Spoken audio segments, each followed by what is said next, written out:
My name is Heather Feather. I am the owner of Rare Bird Medicine, and today's topic is Sacred Feast. We've been talking about your sacred temple. The basic concept of the last video was that you wouldn't go into a temple. You wouldn't go into an Egyptian temple. I'd like to hope. I mean, you got free will, so who knows.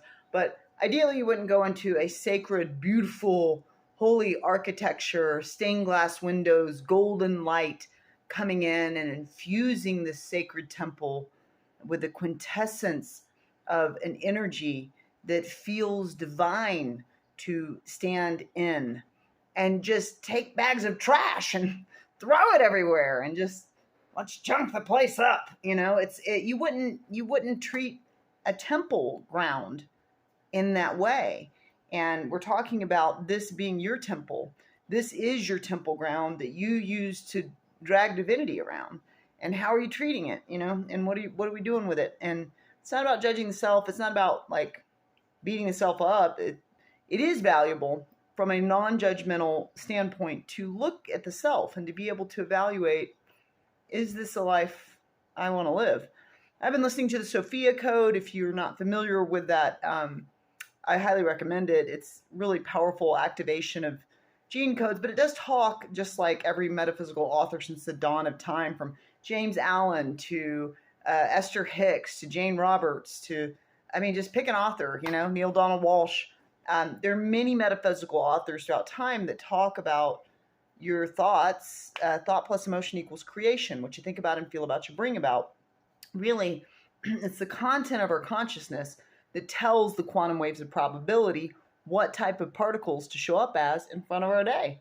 So if you don't like the life you're looking at, then just look at the content of your consciousness. What are you focused on? What do you have your attention on? I clearly want to be single because I keep a lot of attention on that. Somebody who has a lifelong dream of being with a beloved that I'll be with until the day I die. I spent an inordinate amount of time thinking about being single because clearly that's the higher desire, because I don't often meet people with a level of loyalty and devotion that I came to bring. And so it's just like, I'll just stay this way. I got plenty of books to read. I got stuff to do. But so when it comes to feast, when it comes to feeding your divine quintessence, what are you feeding it? And when I speak of this, like, I think there are many factors, and I consider often the factors, the marketing, the conditioning, the brain programming, our neural network, and our neuropeptide programming. You release neurochemicals called neuropeptides, and then you become addicted to those specific neuropeptides that you get conditioned to receive. And marketing is, in the modern age, is designed to cause specific neuropeptide releases, which causes that addiction, and then and the foods are designed to have some of the most highly craved substances like salt and sugar, and it's put in everything so that you just like crave it and then come back and think you need it. And then we're told things like it's convenient. It's convenient. It's so convenient. But let's flirt. I love to flirt with ideas. Let's flirt with that idea for a second. Here's an idea. You go to the market once a week. Here in the States, we don't have the beauty of going to the corner market like they might in Europe or in some other countries and get fresh things each night. But so let's say you go to the market once a week and you get organic, fresh fruits, vegetables, things to produce your own salads, soups, delicious yumminess.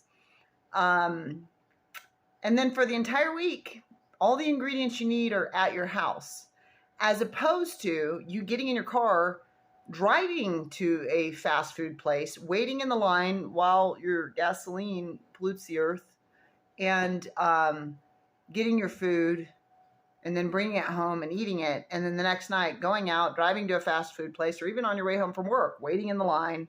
Like, it's actually not more convenient. It's not more efficient. It's not quicker. It's a misnomer. It's like, if they can convince you, it saves you time. But think about how much time you've spent waiting in line. I had a couple of, as a general rule, I usually these days, thanks Tam Diddy, shout out to Tam Diddy, my dear friend Tam, for this awareness, but I pack organic, fresh fruits and vegetables and food. You know, this last road trip I went on, I was doing a kitchery cleanse. I packed kitchery along with hummus and carrots and fruits and vegetables. I pack my own food when I travel because I don't want to. I don't want to stop and wait in line. It's inefficient. Also, I don't want to eat trash like a trash panda. Like a lot of what's available at fast food places is literally garbage. And I say that not in judgment of anyone that's eating it, not in judgment of the people that are making it. I just mean it doesn't have any nutrients in it. The fruits and the vegetables are not organic from fast food places. The meat that's been procured is from cows that aren't pasture raised and moving from grass pasture to grass pasture, and therefore using feces to stamp down in the soil to cause nutrient rich soil. And that's not where that meat comes from. It comes from something that could cause another dust bowl, where they're just staying in the same massive lot of dirt. And the beauty of having healthy soil, pasture raised animals as a general rule, is that what happens is it creates healthy soil. And when we have healthy soil, it pulls carbon monoxide. All that car waiting in line stuff that we're doing for our convenient foods, it pulls that carbon monoxide out of the air because soil will use carbon as a source and creates all these microorganisms from it. So, but that's not what fast food it offers. Animals that lived a nightmare life that then become, this death becomes your meal, to become your temple, to build your cells, to construct your isness. And I don't have a judgment of it. I just don't think it's a real effectual way to cause your temple to be in an optimal place. And so I'm never going to advocate, I can be a very disciplined person. Don't get me wrong. I can be like a little overly disciplined, and I have to work on that sometimes.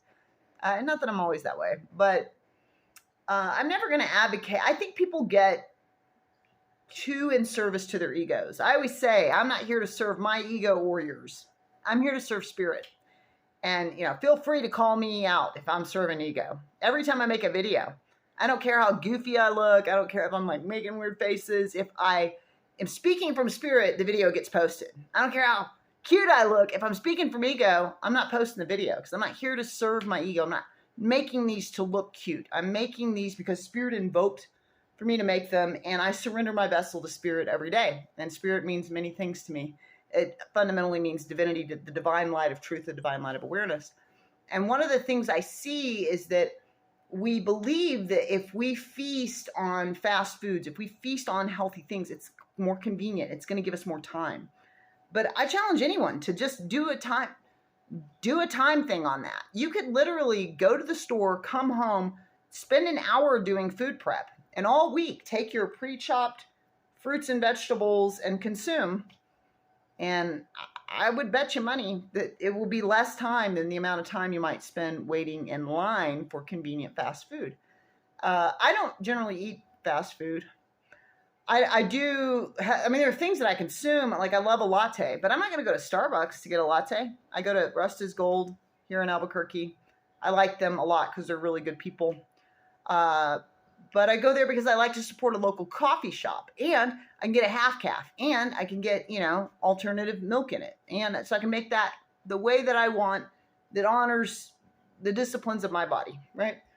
And I can focus and get my work done, because if I stay home, we know I'll clean the house, not get anything done for my work. So I'm never advocating that you shouldn't have any ways that you experience life. I don't eat or order pizza really very often. There are moments when I'll do it. I'll do lots of discipline, and then I'll just be like, I'm going to do some pizza and ice cream, and that appeases my inner child. For me, it's all about balance. But today, my coworkers had pizza. I had a healthy lunch of soup and salad. I had planned. I ate it. Then I had some mixed nuts and dried apricots as a snack, which is pretty much what I do every day of my life. But then I knew I had salad at home, and I was like, actually, I will take a slice of pizza, and I'm going to have a slice of pizza and salad, and that's what I'm going to have for dinner. Because that's fun, and it's left over, and it's free, and I don't want it to go to waste. That's so good. So I try to allow my diet to include some of these things that seem fun, or they were very conditioned to believe, like, Yeah, it's fun, cheesy pizza, soda. Like all the marketing is like, oh, it's so fresh. It's like, is it? Is it fresh? I think you pulled that out of the freezer and thawed it out. Then I don't think it's fresh. So, I mean, like, one of the things that I think about a lot regarding, so there's marketing, there's all these different components of why we eat fast food, but there's another component in there, and it's called the freedom to self-destruct.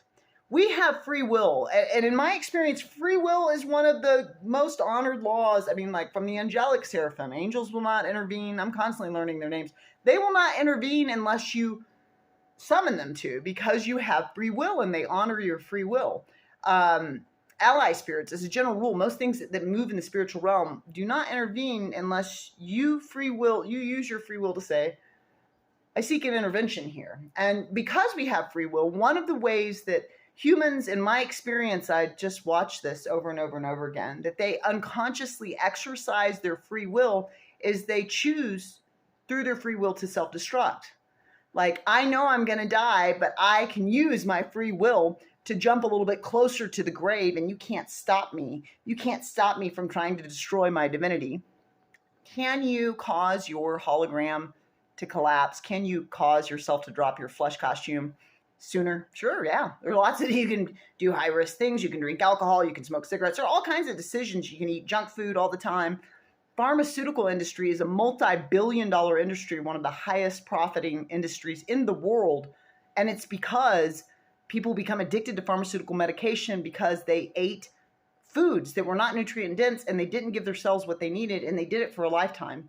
And then as they got older, their body becomes sick and diseased. And so we can prevent that on the front end by being active participants and choosing what we feast on, choosing well, and choosing carefully. And I don't think that means making an extreme change in your diet. I do think it means being present with where you are. My life has been a life of pivots. I ate garbage like a trash panda all of my teenage years. I was vegetarian, and I would eat like bean and cheese burritos from Taco Bell all the time. I'm just eating these bean and cheese burritos, everybody. All the time. And lots of junk food, trash food, And I've slowly pivoted to where it's like, I marvel at the fact that now when I travel or when I take a trip, I go with a cooler full of fresh organic food, and I don't have to worry about stopping and eating junk. It's not even an option because I have this amazing, delicious pantry of yumminess ready for me to cause my cells to thrive while I'm alive, traveling in this realm. So the questions I'm always asking you is like, what small shift could maybe serve your spirit today? I mentioned before, like you can go to Chipotle. I think it's owned by McDonald's. I don't support McDonald's. I don't support Taco Bell. But it is McDonald's attempting to do a little bit better choices, right? And just say, like, we're choosing this type of ingredients because we're aware that we feed you garbage. So you could do that instead of Taco Bell and just go there instead. And then you could eventually get off the Chipotle and you could like come home and start making your own tacos with real ingredients, with foods that are organic and nutrient dense and full of vitamins and minerals, because they didn't have pesticides sprayed in the soil.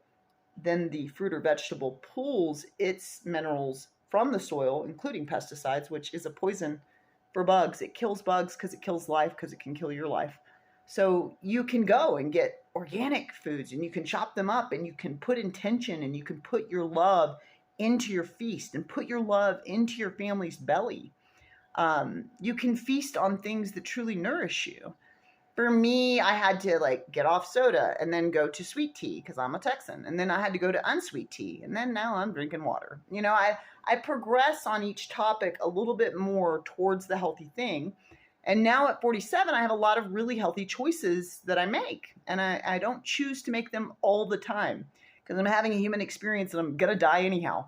But as a general rule, I want to feel great and tie my shoes at 87, as I've said. I want to feel like I feasted on a delicious divine design.